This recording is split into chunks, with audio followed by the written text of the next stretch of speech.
ऋषि मुनियों की पावन धरती, देश धर्म का नाता है। कहते सारे लोग यही हैं, गो हमारी माता है। जाग उठो ओ भारतवासी, जाग उठो ओ भारतवासी, गो पर छुरियां चलती हैं। बंद करो गो माँ की हत्या, सारी जनता कहती है। बंद करो गो माँ की हत्या, सारी जनता कहती है।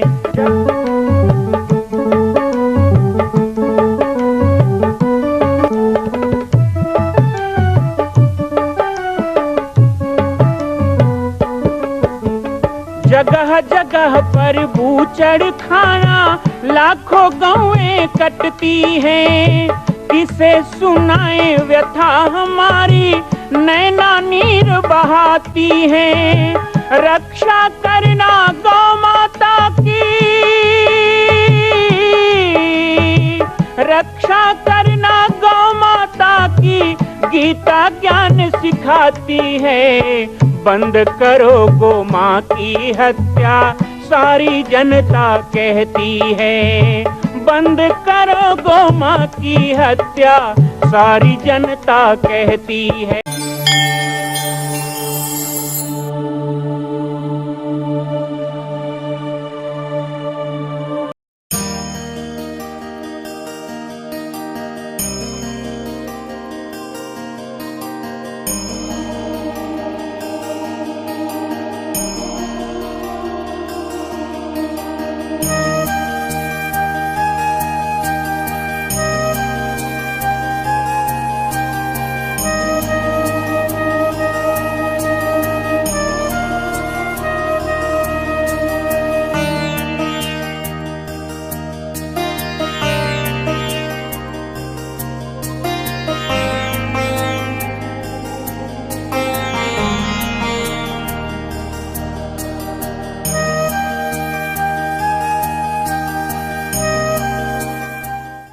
एक कहानी है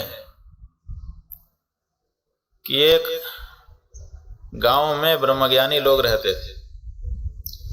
ब्रह्मज्ञानी लोग रहते थे का मतलब ये क्या है?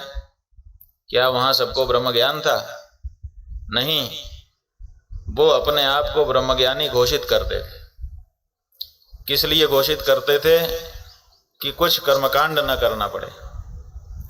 अपने यहाँ वेदों में, सनातन धर्म में 3 कांड है, माने 3 तरह से हम अपने जीवन को आगे बढ़ा सकते हैं। एक है कर्मकांड, हम कर्म करते हैं। कर्मकांड में बहुत सारे कर्म हैं, कुछ शुभ कर्म हैं और कुछ अशुभ कर्म हैं। तो हम अशुभ कर्मों से अपने आप को बचाते हुए शुभ कर्मों में अपने आप को लगाते हैं, ताकि हमको शुभ कर्मों का शुभ परिणाम प्राप्त हो। अशुभ कर्म करेंगे तो अशुभ परिणाम प्राप्त होंगे।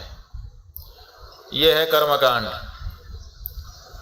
और एक है उपासना कांड, जिसमें हम कर्म नहीं करते, किसी फल की आशा नहीं रखते, बल्कि अपने आप को भगवान को समर्पित कर देते हैं। हे प्रभु, मेरा कोई सामर्थ्य है ही नहीं, अगर मेरा कुछ सामर्थ्य होता तो मैं कुछ करता।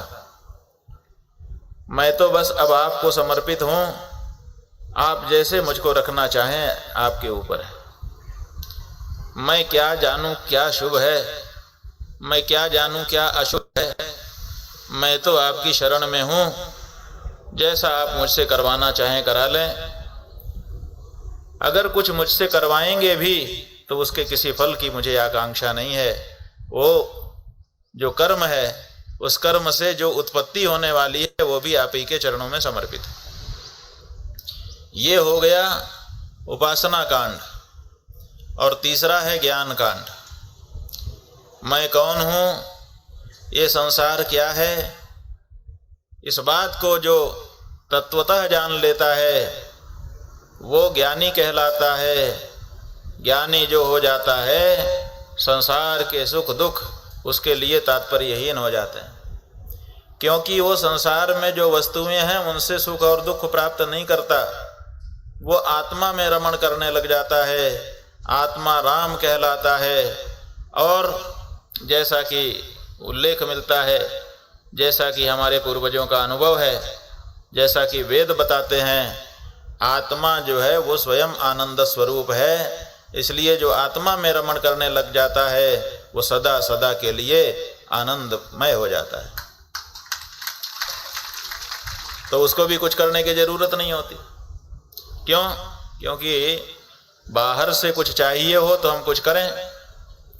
जब हमारे अंदर स्वयं आनंद है और उस आनंद को प्राप्त करना हमको आ गया, अनुभूति हमको हो गई कि मैं स्वयं आनंद ही हूँ, तो फिर किसी क्रिया की आवश्यकता नहीं होगी, तो हम कुछ करेंगे नहीं, लेकिन आनंदित रहेंगे। तो ये 3 पद्धतियाँ हैं। इन्हीं 3 पद्धतियों से हमारा जीवन आगे बढ़ता है। वेदों में 1 लाख मंत्र हैं, उनमें से 80,000 मंत्र कर्मकांड के हैं। अधिकतर लोग कर्मकांडी होते हैं, कर्म करने वाले, वो कर्म पर भरोसा रखते हैं। उसके बाद 16,000 मंत्र उपासना कांड के हैं, भक्ति के हैं, और 4,000 मंत्र केवल ज्ञान कांड के हैं, जिनको उपनिषदों में वर्णन किया गया। तो 80,000 मंत्र कर्मकांड के हैं। स्वाभाविक है कि कर्मकांड करने वालों की संख्या ज़्यादा है और कर्म भी ज़्यादा है, इसीलिए उन सब का अनुष्ठान करने के लिए अलग अलग मंत्रों की आवश्यकता होती है और उन्हीं मंत्रों से उन कर्मों का अनुष्ठान किया जाता है। तो ये जो गांव था, इसमें सब ब्रह्मज्ञानी अपने आप को घोषित कर चुके थे। इसलिए नहीं कि उनको ब्रह्म ज्ञान हो गया था, बल्कि इसलिए कि हमको कुछ करना ना पड़े। एक महात्मा जी गांव में पहुंचे, दरवाजे दरवाजे गए, भाई हम आपके यहाँ आए हैं, भिक्षा दे दो। जिसके यहाँ जाएं वही ब्रह्म ज्ञान की बात करें। अरे क्या बात कर रहे हो, आत्मा का आनंद लो, क्या रखा है संसार में। ज्ञान की ऐसी ऐसी बातें बताएं और जो चाहिए वो ना दें। तो महात्मा जी भूखे ही रह गए बेचारे।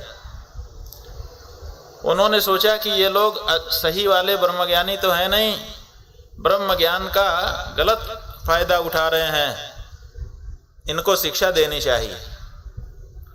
तो वो चले गए, एक राजा था उसके यहाँ, और उस राजा की क्या विशेषता थी कि उसके सिर में बहुत दिनों से दर्द था, वो दर्द मिट ही नहीं रहा था। बड़े बड़े वैद्यों को बुला चुका, बड़ी दवाएं कर चुका, सिर का दर्द जा ही नहीं रहा था।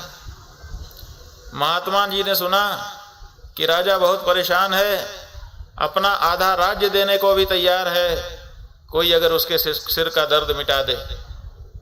महात्मा जी ने कहा, सिर का दर्द मिटे चाहे न मिटे, मेरा काम तो यहाँ बन जाएगा। तो राजा के यहाँ पहुँच गए। राजा से कहा, हम आपका सिर दर्द ठीक कर सकते हैं। राजा ने कहा, अरे आप आगे आइए, पीछे क्यों खड़े हैं महाराज, ये आसन इस पर विराजमान होइए, बताइए क्या आपको सामग्री चाहिए। जो सामग्री आपको चाहिए, खजाना हमारा खुला हुआ है, तत्काल वो सामग्री बुलाई जाएगी। जो दवा बनानी हो सब बनाइए, आपको सब कुछ मिल जाएगा, बस हमारे सिर का दर्द ठीक कर दीजिए। महात्मा जी ने कहा, भाई आपके सिर का दर्द कोई सामान्य दर्द नहीं है कि सामान्य दवा से ठीक हो जाए, इसके लिए ब्रह्मज्ञानी का तेल चाहिए। अगर कोई आपके गांव में ब्रह्मज्ञानी हो, आपके राज्य में, तो उसको बुलाइए, उसकी खोपड़ी को फोड़ करके उसका तेल निकाला जाएगा। ब्रह्मज्ञानी का तेल अगर आपके सिर में लगा दिया जाए तो आपका सिर दर्द ठीक हो सकता है। राजा ने मंत्रियों से पूछा, क्यों जी? कहा, हाँ जी, अपने राज्य में एक गांव है जहाँ सब ब्रह्मज्ञानी लोग रहते हैं। वो पूजा भी नहीं करते, वो पाठ भी नहीं करते, वो अतिथि की सेवा भी नहीं करते, वो यज्ञ भी नहीं करते, वो होम भी नहीं करते, वो किसी तरह के कर्म में नहीं लगे हैं, सब ब्रह्मज्ञानी हैं। तो खबर भेज दी गई कि सारे गांव को बुला लाओ, पता नहीं कम ना पड़ जाए ब्रह्मज्ञानी का तेल। तो सारे ब्रह्मज्ञानियों को बुलाया गया। अब उनको रास्ते में ही पता चल गया कि मामला क्या है। राजा के सामने आते आते तो सब लोग हाथ जोड़ के खड़े हो गए, महाराज हम ब्रह्मज्ञानी नहीं है। तो ऐसे वाले ब्रह्मज्ञानी नहीं।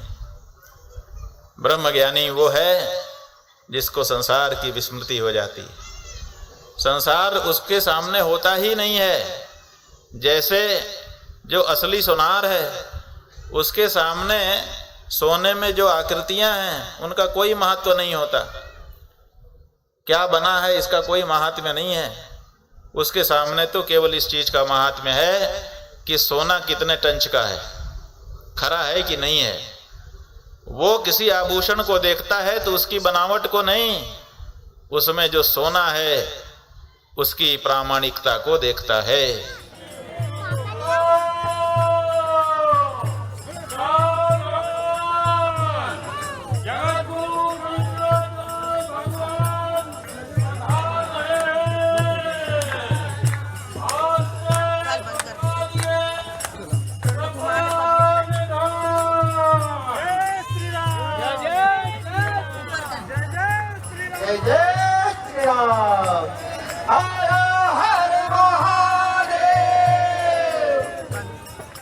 मां कौशल्या की पावन जन्मभूमि छत्तीसगढ़ प्रांत में बालोद जिला में स्थित है श्री सर्वसिद्ध शक्तिपीठ जामड़ी पाटेश्वर धाम।